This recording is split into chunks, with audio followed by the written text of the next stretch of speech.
और इस प्रकार से अपन एक बार वर्ल्ड पे महाद्वीप कौन कौन से कहाँ ये जिक्र कर लेते हैं। तो जैसा कि अपन ने देखा, विश्व का सबसे बड़ा महाद्वीप है एशिया, जो कि पूरे विश्व के कुल क्षेत्रफल का 30% है। नंबर 2 पे आएगा अफ्रीका, जो कि पूरे पेंजिया का 20% लेकर बसा हुआ है। नंबर 3 है आपका उत्तरी अमेरिका, जो कुल पेंजिया का 16% है। नंबर 4 है दक्षिण अमेरिका, जो 12% लेकर बसा हुआ है। नंबर 5 है अंटार्कटिका, जो कि 10% लेकर बसा हुआ है।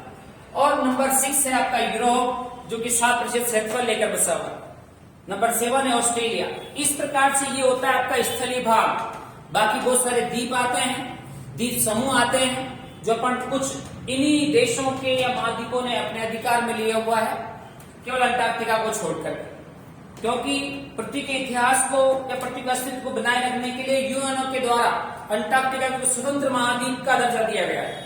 अर्थात अंटार्कटिका महाद्वीप पर कोई भी देश अपने स्थायी अधिकार का दावा नहीं कर सकता, केवल वहां अस्थायी निवास कर सकता है, वैज्ञानिक अनुसंधान कर सकता है, अनुसंधान केंद्र स्थापित कर सकता है। इसलिए आज विज्ञान के लिए समर्पित, इसलिए बाकी सभी क्षेत्रों पर अधिकार है।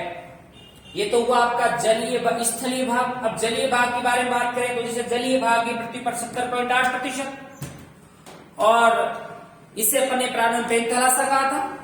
और पेंथालासा के बाद अगर बात करें तो फिर कार्बोनिफेरस में जब पेंजिया का विभाजन हुआ तो फिर यही पेंजिया का विभाजन हुआ तो टेथिस सागर के रूप में जाना गया। और फिर क्रिटेशियस युग में वापस जब ये अलग अलग महाद्वीप अस्तित्व में आते हैं तो 4 महासागरों के रूप में इन्हें पढ़ा जाता है। और 4 महासागर यदि मैं बात करूंगा तो आपके हो जाते हैं, जैसे इधर आप देखोगे तो यहाँ पर ये जो जलीय भाग है, इस प्रकार से इसे अपन कहते हैं प्रशांत महासागर। हाँ, ग्रीनिच रेखा के आधार पर आप इसे पश्चिमी प्रशांत कह सकते हो, प्रशांत महासागर। और इधर अगर मैं बात करूंगा तो यहाँ पर भी ये अपने जलीय भाग जो है ये भी होने वाला है कौन सा, प्रशांत महासागर। हाँ, इसे अपन कह सकते हैं ग्लोब के आधार पर तो प्रशांत एक ही है, क्योंकि पृथ्वी ऐसे जुड़ी हुई है, पृथ्वी गोल है। लेकिन मानचित्र पर यदि मैं देखूं तो इधर प्रशांत का आधा भाग इधर आता है, आधा भाग 50% इधर चला जाता है। तो इस प्रकार से 2 जगह पर प्रशांत महासागर पॉइंट आउट किया जाता है। ये जो पूरा ओ आकृति का महासागर देख रहे हो, सबसे बड़ा महासागर है। इसके बाद अगर बात करें तो यहीं पर ये एस आकृति में एक महासागर आपको मिलेगा, जिसे अपन कहते हैं अटलांटिक। आगे ढेर सारी बातें अपन इसके बारे में करेंगे कि अटलांटिक महासागर को अंध महासागर भी कहा जाता है। अटलांटिक महासागर, जिसकी उत्पत्ति उत्तरी अमेरिका दक्षिण अमेरिका के पश्चिम की ओर खिसकने से हुआ, अर्थात इसका पहले अस्तित्व नहीं था। यानी उत्तरी अमेरिका, यूरोप, दक्षिण अमेरिका और अफ्रीका आपस में जुड़े हुए थे। इसके बाद आप देख रहे हो एस आकृति में अटलांटिक हो गया, ओ आकृति में हो गया कौन सा, प्रशांत। और यहाँ पर डी आकृति में एक महासागर है, जिसे अपन कहते हैं, क्या कहते हैं, आर्कटिक महासागर, जो कि एक श्वेत या बर्फीला महासागर है। और अभी काफी अच्छी बात है कि जब अंटार्कटिका में भारत का एक अनुसंधान केंद्र था, दक्षिण गंगोत्री, सबसे प्राचीनतम माना जाता था, वो नष्ट हो जाने के बाद, क्योंकि जो अंटार्कटिका की विशेषताएं हैं, ब्लिजर्ड पौने चलती है, बर्फ जमी रहती है, एस्किमो जनजाति निवास करती है, सील मछली पाई जाती है बर्फ के नीचे, सेम वही कंडीशन आपको आर्कटिक महासागर में ध्यान रखना है, क्योंकि ये भी श्वेत महासागर है, बर्फीला महासागर है। तो यहाँ एक नवीनतम अनुसंधान केंद्र स्थापित किया है भारत ने, अपना हिमाद्री। काफी इंपॉर्टेंट क्वेश्चन निकल करके आता है कि आर्कटिक महासागर में स्थित भारत का एकमात्र अनुसंधान केंद्र कौन सा है, हिमाद्री है, जो दक्षिणी गंगोत्री अंटार्कटिका के नष्ट हो जाने के बाद, क्योंकि लास्ट हिल्स में था, उसमें बर्फ में हलचल उत्पन्न हो जाने के कारण नष्ट हो चुका था। ये डी आकृति का है। इसके बाद आप देख रहे हो ये एम आकृति का महासागर है, जिसे अपन कहते हैं कौन सा महासागर कहेंगे भाई, हिंद महासागर, जो भारत माता के चरण धोता है। एकमात्र ऐसा महासागर है जिसमें क्षेत्र के नाम पर, क्योंकि हिंदुस्तान से बना हिंद महासागर, एम आकृति का महासागर है हिंद महासागर। सबसे बड़ा है आपका यहाँ पर प्रशांत, नंबर 1। नंबर 2 पे जाते हो आप अटलांटिक महासागर, नंबर 3 पे जाते हो आप हिंद महासागर, और नंबर 4 पे जाते हो आप कौन सा, आर्कटिक महासागर। इस प्रकार से आपको ये 4 महासागरों का क्षेत्रफल के आधार पर क्रम याद रखना है और 7 महाद्वीपों का क्षेत्रफल के आधार पर क्रम याद रखना है। ठीक है, अब जैसा कि अपन अक्षांश और देशांतरों के बारे में बात करते हैं, तो जिसे सबसे महत्वपूर्ण अक्षांश है आपका 0 डिग्री, जिसे आपने क्या क्या कहा था, ध्यान करिए फर्स्ट क्लास के आधार पर। एक तो 0 डिग्री को अपन ने भूमध्य रेखा कहा था, विषुवत रेखा कहा था, आधार रेखा यहां पर अपन ने बात करी थी। तो 0 डिग्री भूमध्य रेखा यहां पे आपके अफ्रीका महाद्वीप को मध्य से काटती हुई गुजर जाती है, यह आपकी हो गई भूमध्य रेखा। भूमध्य रेखा, विषुवत रेखा, आधार रेखा, इक्वेटर लाइन, यह आपके दक्षिण अमेरिका, अफ्रीका और एशिया। अब एशिया की मुख्य भूमि से नहीं होकर के यहां पर द्वीप समूह है, जिसे आप विश्व का सबसे बड़ा द्वीप समूह कहते हो, जिसका नाम है क्या भाई, इंडोनेशिया। इंडोनेशिया, इंडोनेशिया विश्व का सबसे बड़ा द्वीप समूह है, जिसमें लगभग 12,000 से भी अधिक द्वीप है। 6,000 तो आबादी बताए जाते हैं, जहां आबादी निवास करती है। इंडोनेशिया विश्व का सबसे बड़ा द्वीप समूह, यानी भूमध्य रेखा एशिया के सिर्फ किससे गुजरती, इंडोनेशिया से गुजरती। और ध्यान रखना, इंडोनेशिया का जो कैपिटल है, राजधानी नगर है, वो जकार्ता, और जकार्ता में आसियान का मुख्यालय, association of south east Asian Nations, ASEAN का मुख्यालय वर्तमान में सदस्य राष्ट्र 193। तो इंडोनेशिया यानी कितने भूमध्य रेखा कितने महाद्वीपों से गुजरती, दक्षिण अमेरिका हो गया, अफ्रीका हो गया और एशिया यानी इंडोनेशिया हो गया। किस महाद्वीप को मध्य से काटती है, तो आपको अफ्रीका महाद्वीप को मध्य से काटती है। आगे अपन अफ्रीका के साथ बात करेंगे कि गेबोन, कांगो, जायरे, युगांडा, केन्या, सोमालिया, ऐसे काफी 6 देशों से गुजरती है अफ्रीका को।